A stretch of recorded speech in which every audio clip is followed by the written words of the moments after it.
Welcome to I dream. ఎట్టకేలకు MLC కవిత arrest అయ్యారు.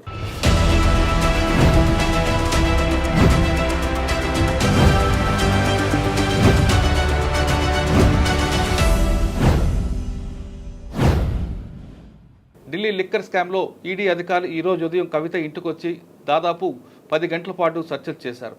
ఆ సోదాల్లో బయటపడతో పాటు గతంలో కవిత ఈడీ ఆఫీస్కి వెళ్ళి ఇచ్చిన సెల్ ఫోన్ ఆధారంగా ఆమెను అరెస్ట్ చేసినట్టు సమాచారం అవుతుంది. అయితే ఈ విషయం తెలుసుకున్న వెంటనే మాజీ మంత్రి కేటీఆర్ హరీష్ రావు కవిత ఇంటికి చేరుకొని ఈడీ అధికారులతో వాగ్వాదం దిగారు. ఒకసారి ఆ విజువల్ చూద్దాం.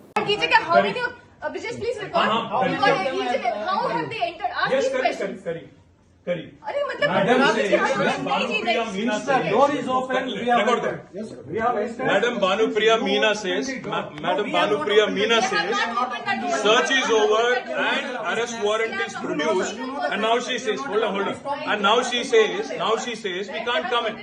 Family cannot come in, and she also says that she has no transit warrant, she cannot produce before a magistrate, but she wants to make a case. Listen, you have given an undertaking in Supreme Court, and now you're violating it. You're in serious trouble. You're in serious trouble. You have the legal remedy always available. I'm telling you, you have come here on a Friday. కవిత ఇంట్లో ఉన్న ED అధికారులతో కవిత కేటీఆర్తో పాటు హరీష్ రావు చాలా తీవ్ర వాగ్వాదం చేశారు. Supreme court ఆదేశాలకు విరుద్ధంగా మీరు అరెస్టులు చేస్తున్నారు కాబట్టి తర్వాత జరిగే లీగల్ పరిమాణాలకి మీరు బాధ్యులు కావాల్సి వస్తుందంటూ కేటీఆర్ వాళ్ళు హెచ్చరించడం, ఈడీ అధికారులు కూడా అదే రీతిలో వాళ్ళకి కూడా సమాధానం చెప్పడం దృశ్యాలు మనం చూసాం. అసలు ఈ కవిత అరెస్ట్ తర్వాత ఏం జరగబోతుంది, కవిత అరెస్ట్ తర్వాత బీఆర్ఎస్ పార్టీ యొక్క ప్రభావం ఏ విధంగా ఉండిపోతుంది, వాళ్ళు ఏమంటున్న విషయాన్ని మనతో పొలిటికల్ బ్యూరో ఇన్ఛార్జ్ కవిత ప్రస్తుతం మనతో ఉన్నారు. ఆమెను అడిగి పూర్తి వివరాలు తెలుసుకుంది. కవిత చెప్పండి, ఉదయం నుంచి చూసిన పరిణామాలు, ఈడీ అధికారులు రావడం, ఢిల్లీ నుంచి రావడం, వచ్చిన వెంటనే కవిత ఇంటికి వెళ్ళడం, అక్కడ ఉన్న వాళ్ళందరూ కూడా వాళ్ళు అడ్డుకున్న తర్వాత సిఆర్పిఎఫ్ వాళ్ళని దించిన తర్వాత లోపలికి వెళ్ళి సోదాలు చేశారు. అంటే గతంలో కూడా ఈడీ సాధారణంగా ఢిల్లీ పిలిపించుకొని ఆమె 2-3 సార్లు ఎంక్వైరీ చేశారు, సెల్ ఫోన్ సీజ్ చేశారు. కానీ ఈసారి ఈడీ డైరెక్ట్గా ఇంటికి వచ్చి కవిత ఇంటి తలుపులు కొట్టిందో సోదాలు చేయడం అంటే ఒక పరిణామం. ఫస్ట్ నుంచి బుధి నుంచి కూడా ఆమెను అరెస్ట్ తప్పదు అనేది ఒక ప్రచారం జరుగుతుంది.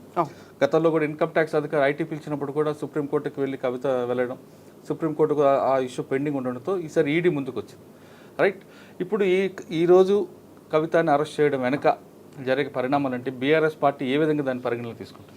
ఎస్, బీఆర్ఎస్ పార్టీతో పాటుగా బీజేపీ ముందు నుంచి ఇదే మాట పదే చెప్తూ వచ్చింది. ఆల్మోస్ట్ ఒక 1 ఇయర్ నుంచి ఈ తతంగం అనేది కొనసాగుతూ వచ్చింది. కవిత అరెస్ట్ ఎప్పటికైనా తప్పదు, కవితను అరెస్ట్ చేసి జైల్లో ఉంచుతామనే మాట బీజేపీ నుంచి వచ్చింది. బట్ ఇప్పుడు మోర్ ఇంట్రెస్టింగ్ థింగ్గా అనిపిస్తోంది, మోదీ హైదరాబాద్లో తిరుగుతున్నారు, రోడ్ షోస్ అవుతున్నాయి. అట్ ద సేమ్ టైం ఎన్నికల షెడ్యూల్ రేపు వస్తుంది అనుకుంటున్నప్పుడు జరిగినటువంటి ఈ ఇన్సిడెంట్ రాజకీయంగా ఎటువైపు వెళ్తుంది, ఓన్లీ ఇది కక్షపూరితంగా జరుగుతుందా అనే దాన్ని కూడా వినిపించింది. అండ్ ఈరోజు సోదాలు జరిగినప్పుడు, ఆ తర్వాత ఈడీ అధికారులు లోపలికి వచ్చినప్పుడు ఇంట్రెస్టింగ్ థింగ్ ఈజ్ అడ్వకేట్లను కూడా లోపలికి రానివ్వకుండా జరగడం అనేది.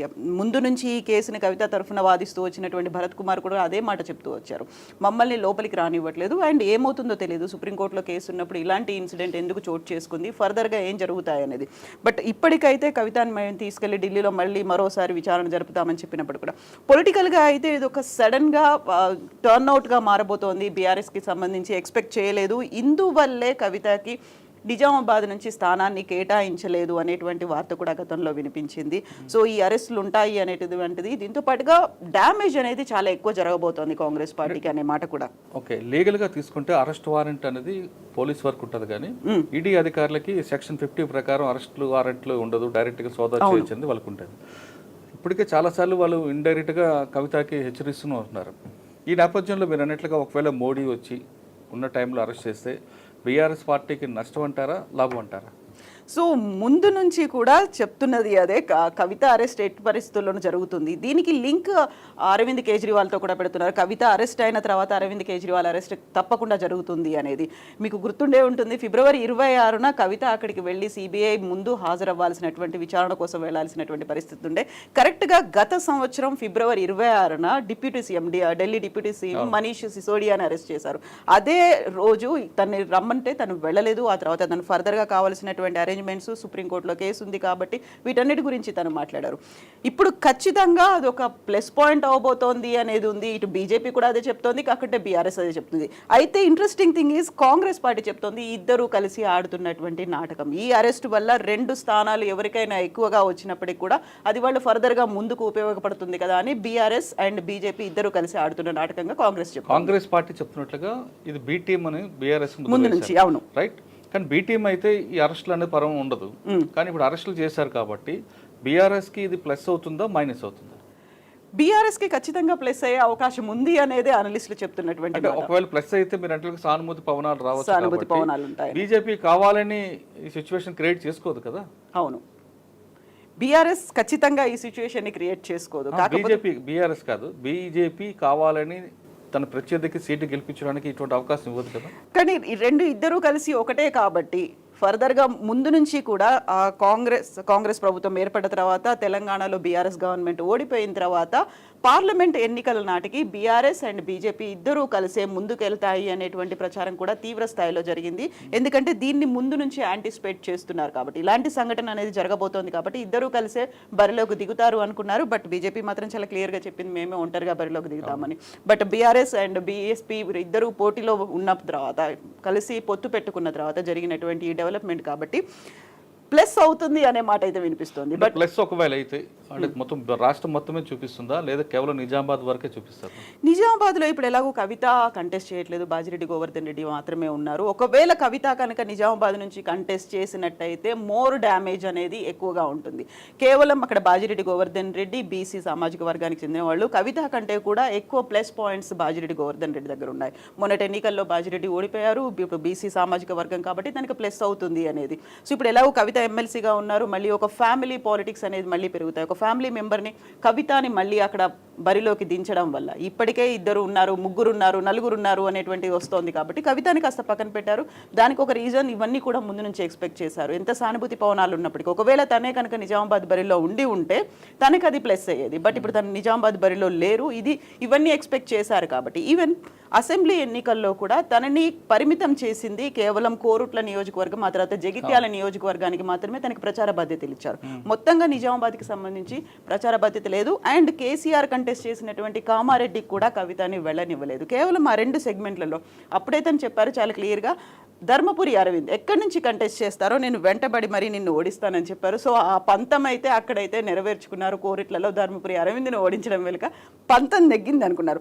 బట్ అదే తను చేసినటువంటి సవాల్ ఫర్దర్గా నువ్వెక్కడ పోటీ చేసినప్పటికీ నీ వెంటపడి మరీ తరిమి నిన్ను ఓడిస్తాను అనే మాట మాత్రం ఈసారి తను నిలబెట్టుకోలేకపోయారు. దానికి ప్రధాన కారణం బీఆర్ఎస్ తనకి టికెట్ ఇవ్వకపోవడం, ఆ తర్వాత ఫర్దర్గా అవుతున్నటువంటి ఈ డెవలప్మెంట్స్.